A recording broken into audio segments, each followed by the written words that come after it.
तो आज हम बात करने वाले हैं क्लासिक भूतिया कहानी की, मैं जो भूत। मतलब आइए देखते हैं कि कैसे ये कहानी बहुत धीरे धीरे डर का एक ऐसा जाल बुनती है जो एक आम से परिवार की छुट्टियों को एक डरावने सपने में बदल कर रख देती है। और कहानी की शुरुआत होती है इस एक डरावनी लाइन से। ये शब्द हैं कहानी के उस रहस्यमयी चौकीदार भुवन के। और ये कोई मामूली चेतावनी नहीं है, नहीं, ये तो बस पहला इशारा है उस भयानक सच्चाई की तरफ जो उस परिवार का इंतजार कर रही थी। तो भाई, जैसा कि हर अच्छे हॉरर कहानी में होता है, इसकी भी शुरुआत एक क्लासिक माहौल से होती है, एक तूफानी रात। चलिए समझते हैं कि कैसे ये माहौल ही डर की पहली ईंट रखता है। तो जरा माहौल को महसूस कीजिए। मानसून की घनघोर तूफानी रात है, नदी बिल्कुल उफान पर है और उसके किनारे पर एक अकेला सुनसान सरकारी बंगला। सच कहूं तो ये जगह खुद ही एक कैरेक्टर है जो अकेलेपन और एक अनजाने खतरे का एहसास दिलाती है। और इस माहौल में एंट्री होती है हमारे किरदारों की। तपन, जो एक नए सरकारी अफसर हैं, उनकी पत्नी मंदाकिनी और उनकी दो बेटियां सुगंधा और इंद्राणी। और हाँ, एक और किरदार है भुवन, वही रहस्यमयी चौकीदार जिसके पास इस जगह के सारे राज दफन हैं। ठीक है, तो माहौल तो सेट हो चुका है।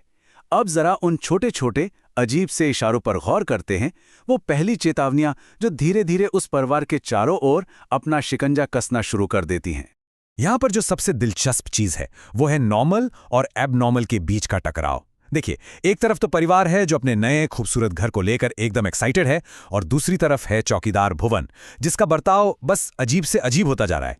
सोचिए, वो कार में बैठने से मना कर देता है और फिर भी बंगले पर इतनी तेजी से पहुंच जाता है कि यकीन ही नहीं होता। और फिर भुवन की तरफ से आती है ये सीधी सीधी और कहीं ज्यादा खतरनाक चेतावनी। ये एक क्लासिक फोरशैडोइंग है, मतलब एक ऐसा इशारा जिसे नजरअंदाज करने की बहुत भारी कीमत चुकानी पड़ती है। लेकिन जैसा कि अक्सर होता है, परिवार इस पर ज्यादा ध्यान नहीं देता। अगली सुबह जो डर था वो हकीकत बन जाता है। नदी की गीली मिट्टी पर घर की तरफ आते हुए उल्टे पैरों के निशान। साफ है, ये किसी इंसान का काम नहीं हो सकता।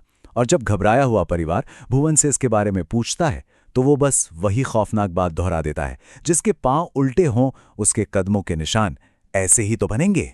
तो अब इन उल्टे पैरों के निशानों के साथ कहानी सिर्फ अजीब नहीं रह जाती, बल्कि सुपर नेचुरल जोन में चली जाती है। अब हम उतरेंगे नदी के उस गहरे राज में जहां डर से आमना सामना होने वाला है। तो होता यह है कि परिवार की बड़ी बेटी 16 साल की सुगंधा नदी किनारे एक बहुत ही रहस्यमयी लड़की से मिलती है। ये पहला डायरेक्ट पैरानॉर्मल एनकाउंटर है।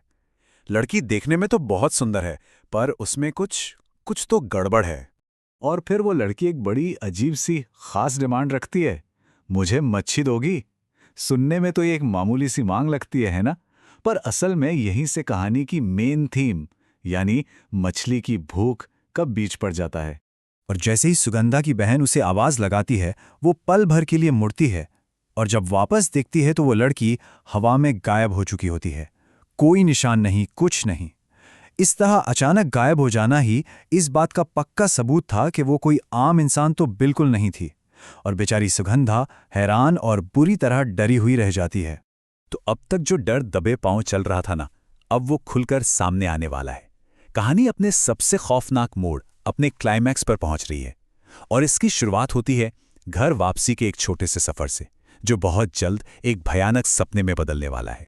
तो सीन ये है कि शाम ढल रही है और सुगंधा बाजार से लौट रही है। नदी के किनारे से उसका गुजरना अब बहुत डरावना होने वाला है।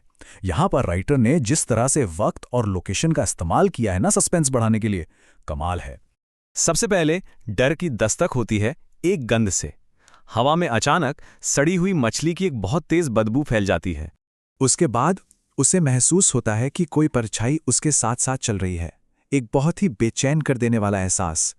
मतलब अब डर सिर्फ एक गंध नहीं है, उसे साफ साफ महसूस हो रहा है कि कोई या कुछ उसके साथ है। और फिर वो डर एक आवाज बन जाता है जो सीधे कानों में गूंजती है।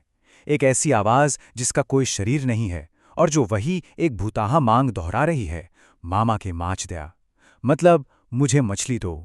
फिर उसी रात देर से रसोई से कुछ अजीब सी आवाजें आती हैं। सुगंधा की मां को लगता है कि जाकर देखना चाहिए।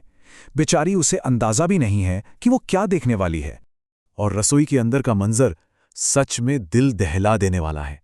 सुगंधा उसके हाथों में कच्ची मछली है, उसके कपड़ों और चेहरे पर खून के धब्बे हैं, और उसकी आंखों में एक डरावनी, एक राक्षसी चमक है। और फिर सुगंधा के मुंह से कुछ शब्द निकलते हैं जो सारे शक दूर कर देते हैं। लेकिन ये आवाज सुगंधा की है ही नहीं। आवाज कहती है, भूख लगी थी, इसने मुझे मच्छी खिलाई, अब मैं इसके साथ रहूंगी। बिल्कुल साफ है, मेछो भूत ने उसे पूरी तरह से अपने कब्जे में कर लिया है।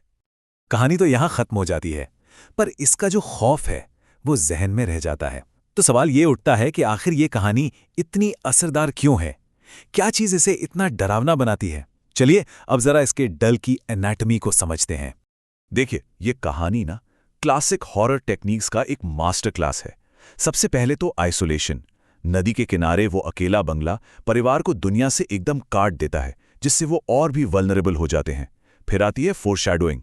भुवन की चेतावनियां, वो उल्टे पैरों के निशान, ये सब हमें आने वाले खतरे के लिए तैयार करते हैं, सस्पेंस को पीक पर ले जाते हैं। और शायद सबसे खौफनाक चीज है करप्शन ऑफ इनोसेंस।